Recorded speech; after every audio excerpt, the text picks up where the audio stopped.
was one of the worst gun violence disasters in recent U.S. memory. The 2012 Sandy Hook Elementary School shooting in Newtown, Connecticut left 26 people dead, most of them small children. At the time, lawmakers proposed gun reform legislation that would expand background checks, a move supported by the president and nearly 90% of the public. To reduce the broader epidemic of gun violence in this country. But it failed in the Senate, and 2 years later, gun violence is steadily on the rise. Analysts say it will soon surpass car crashes as the leading killer of people under age 25 in the United States. So how easy is it to buy a gun in the United States?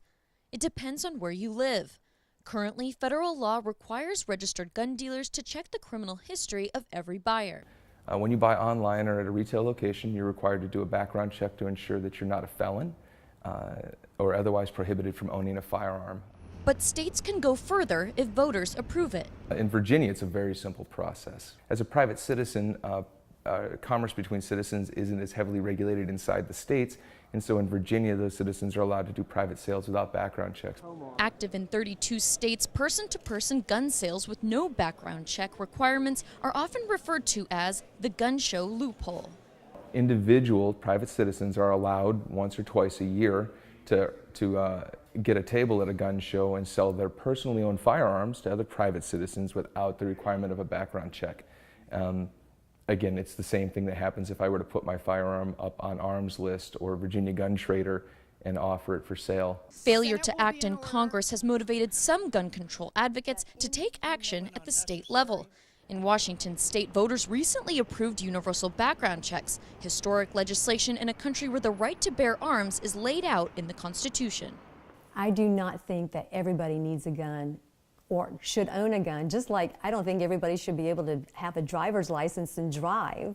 Tina Wilson Cohen is a former Secret Service agent turned private firearms instructor who's studying clinical psychology. She says at the center of this is the National Rifle Association and its lobbying arm, the Institute for Legislative Action. A former trainer with the organization, it wasn't until she spoke out publicly in support of expanding background checks that she says she began to be intimidated and bullied. When I started speaking out about their policies or disagreeing with them, that's when I started having problems with basically them telling me that if I didn't drink from the same fountain, that they would yank my credentials. You've seen their ads. You've heard their propaganda. In 2014 alone, the NRA spent $2.5 million in lobbying and around $28 million in federal campaign spending. 4 months after the Sandy Hook school shooting, a proposal to ban some semi-automatic weapons was also defeated in Congress. Meanwhile, the NRA warned its members that gun reform meant the government was no longer there to protect them. That when you're on your own, the surest way to stop a bad guy with a gun is a good guy with a gun. The public civilians, they do not have that need for an automatic weapon. That is their ideology. If I want to sell my gun, I sell my gun. If I want to buy one, I should be able to buy one. And they will not back down from that.